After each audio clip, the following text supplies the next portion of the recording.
Hey, it's Dave from Hooked on Headwaters and Jerry. All right, and today we've got an exciting show for you. We are about to go fishing. Kenansville. Kenansville. Woo, Kenansville Lake. I'm super pumped to get out there. We're going out with Capt Gerry, as all of you know, contributor to the show, Captain on Hooked on Headwaters. So we're going to go out there, give you a little background about the lake. Yep. Jerry's going to share about that, and Jerry's going to put us on some fish. All right, folks, here's what we're going to do. We're getting ready to leave this morning. We just got here. This is the ramp at Stick Marsh Farm 13 Conservation Area. Yep. 2 miles back to the east is Lake Headwaters ramp. Lake Headwaters is over here to the right of us, Stick Marsh Farm 13 right here behind us. And we are getting ready to leave right here. And we're going to take a 10-minute ride exactly to Lake Kenansville, just north of here. And I spent a lot of time in there. I spent a lot of time in there by myself. I spent a lot of time in there with customers. It's one of my favorite places to fish for big monster bass, especially this season coming up. So we got some gold in the boat today, shiners, and we're going to head up there and see what we can do. Yep. I think we can get on them though. So hopefully we get some good video for you. We hope. We will. I think we will. All right, let's go.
Folks, we made it to Kenansville Lake.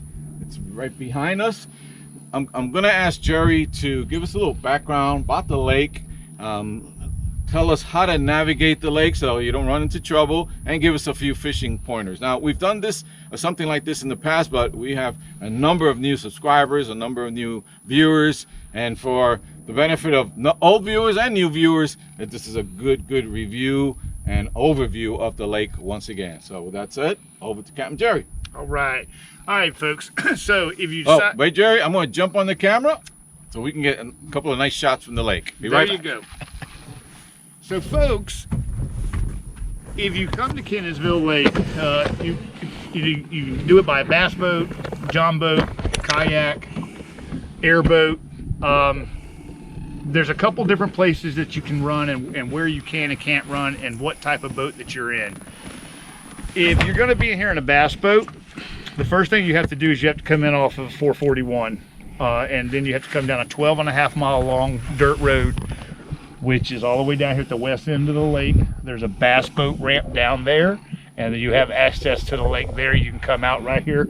This canal right here takes you right back to the bass boat ramp. So that's one way. And then if you're going to run it in an airboat, you can put it in up at the Stick Marsh Farm 13 ramp, which is right on the same road that Headwaters is on, off of Babcock.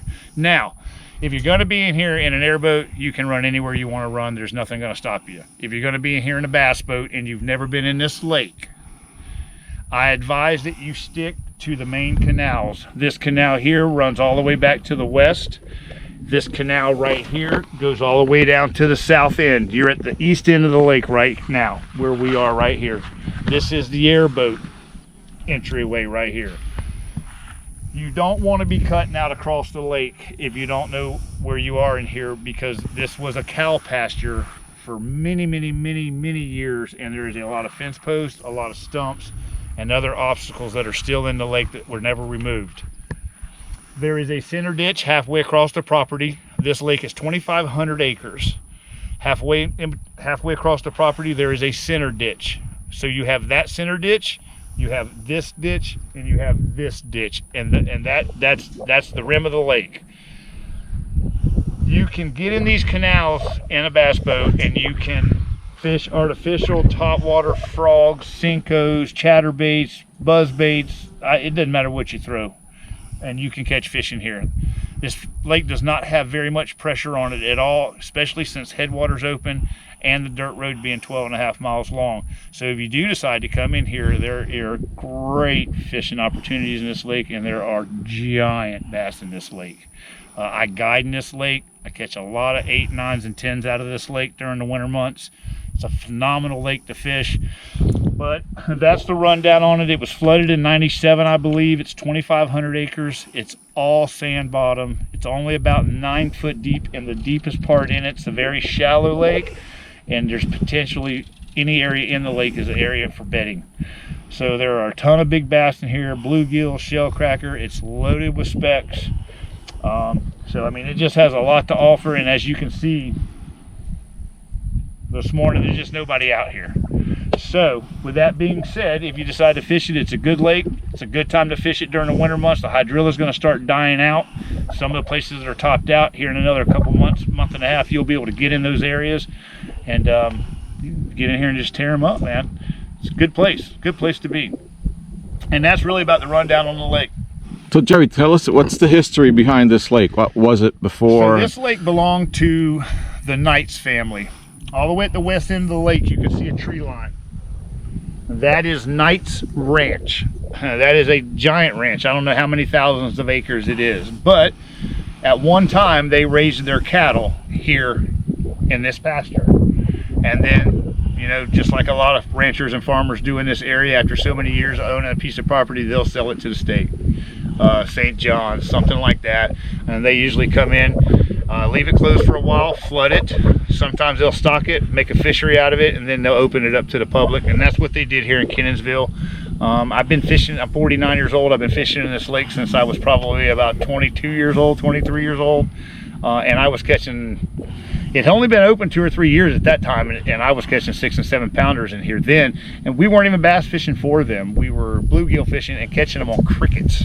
So this place has got giants in it. I was talking to FWC last week. There was just last week a 14 pound, 2 ounce, 28 inch length, 21 inch girth fish caught out of here. So that's a 16.5-pound fish in the winter. So there's plenty of potential to catch a world record fish in here, man. All right. Well, thanks, Captain Gerry. And it's time to go fishing now. Yeah, we're gonna go get on some, folks. All right. I'm excited. So see you in a little bit, guys and gals.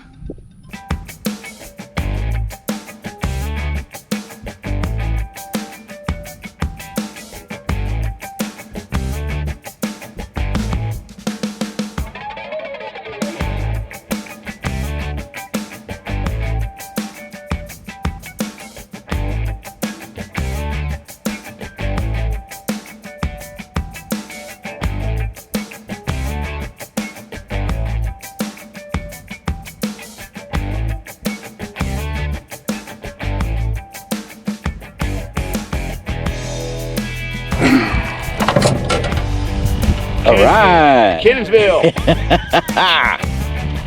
Beautiful. Capt Gerry doing this thing. Beautiful fish in here. Awesome. Let's get it. Woo. Yep. Ready? Yeah. Put him in the...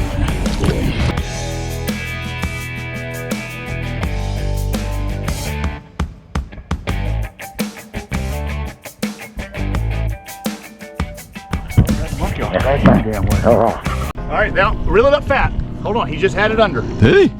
Yeah. But, oh. Reel it up fast. Hook him. All right, so damn. just drop it. Yeah. He didn't get it in. And the shiner's still there. Yep. Oh my God. Reel it up fast. Hook him. There you go, Bobo. Oh, there you go. Take your time. Take your time. He's coming to you. All right. Woo. Take your time. He's just coming to you. Yeah, baby. There you go, Mr. Dave. All right. Oops. The yellow salad. All right. All right. Now you got it. You see? Got just the spot, roll that line up as quick as you can. Yep. And if you miss one and the shiner's still there, just drop it. He'll come right back to you.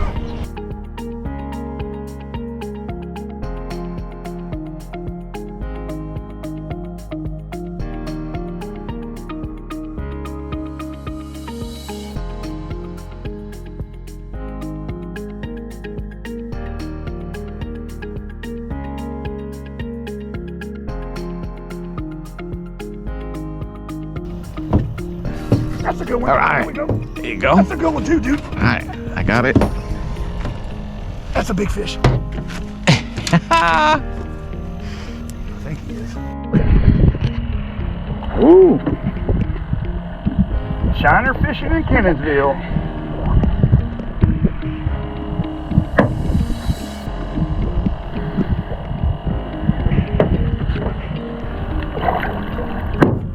Look at there, boys and girls. Ooh. Beautiful. Nice. Another nice Kenansville. Beautiful. God, they're so beautiful in here, man. Beautiful fish. I saw him. Oh, yeah. Nice fish. Ooh, nice fish. Come on, baby. Woo! Held it. Dang. All right, That's all right. We'll get the rough out of him. Even though it's in this crusher, we can get in from the bottom and just flip that thing over.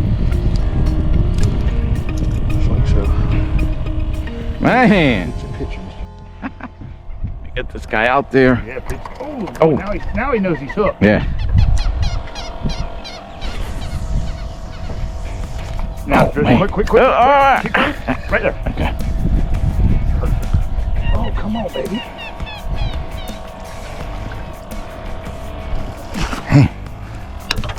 Let me see. Jeez. Nice fish.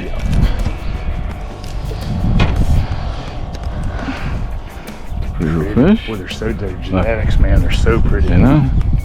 Beautiful. Got beautiful genetics.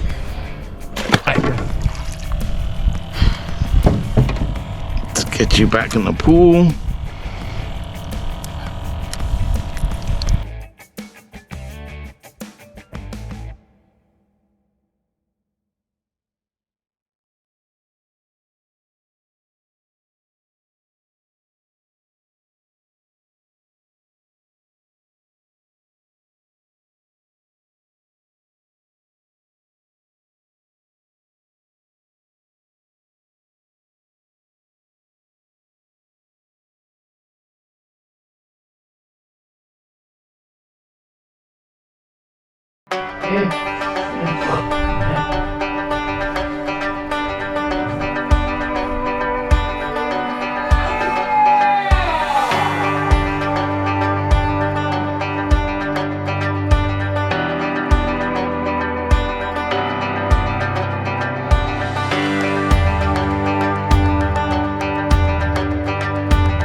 Shiner out of the water like that.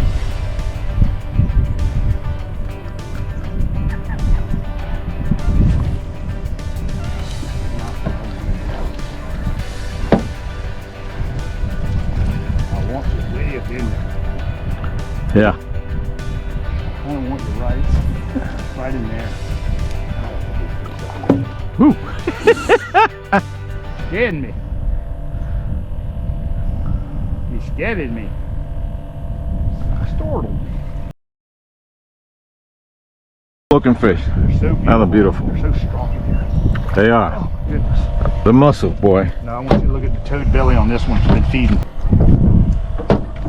They're all huge to me. I get so wound up. Don't stand up. I'm not.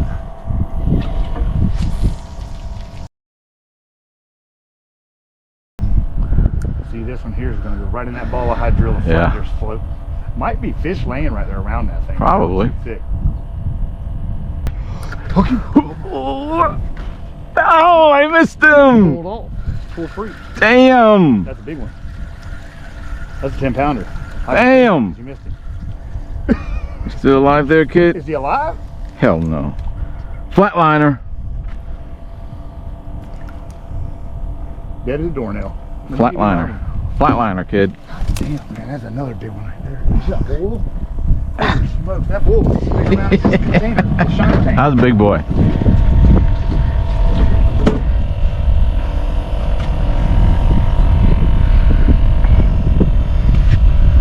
Alright, Mr. Big, get him, son, get him.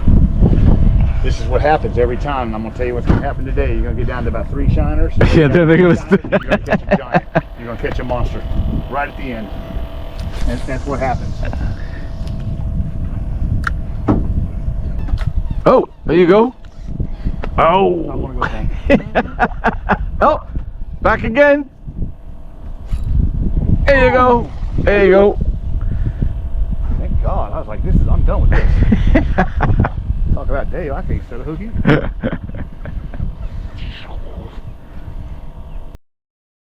Biggest fish he's ever caught in his life right there. Yep.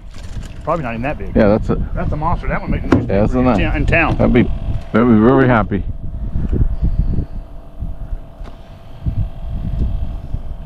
Damn, son, how did you do that? Oh, way down there, huh? It's not in there. It's actually, he's so damn little Oh. that the hook actually went in one part of his mouth and looped. It looped like through 3 gill plates down. He's a mean bitch though. I don't know if I can get that out. Because that actually, see how it come out down here? Yeah. So what do I do with that, Dave? He's a dead bass. That's what you do. I'm going to tell you what I do. He's not even... He's not gonna.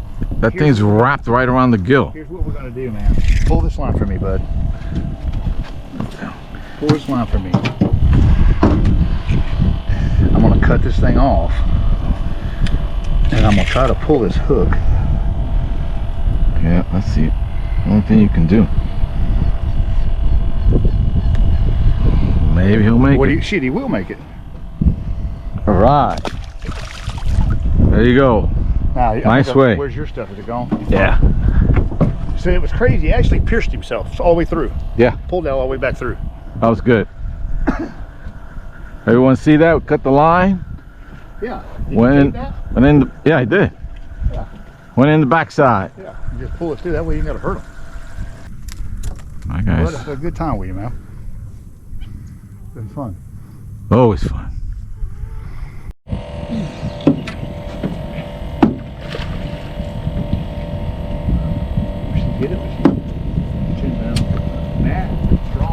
Beautiful looking fish. Another beautiful. They are. The muscle, boy. Now I want you to look at the toad belly on this one. Feeding. Thank you. This fish has been feeding. There you go. Yeah. Ooh. My girl's eating. My goodness, look at the food in there. Look at her burping here, burping. My girl's been eating. God, she hit it like a Mack truck. Well, she got a big. Look at that. Would you look at that? Show them that belly. Somebody will swear it's eggs. Look at that belly. Hey. Look at that. Look at that. That's a 10-pounder. Man. My girl's got some Girth. She She had to get them elastic pants. She won't be able to get them button-up pants no more. The stretchies. She had to get her some elastic breeches. That's all right. Them elastic breeches are all right. Baby down.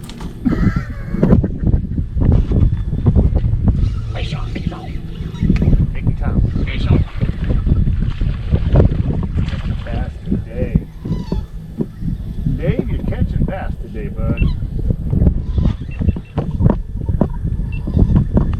Well, his buddy just hit mine. Look at here. I couldn't hook a fish. And I really don't even know. I'm not quite sure I know what I'm doing. I know how to do that. Look at that. Release. Catch and release. See you, buddy.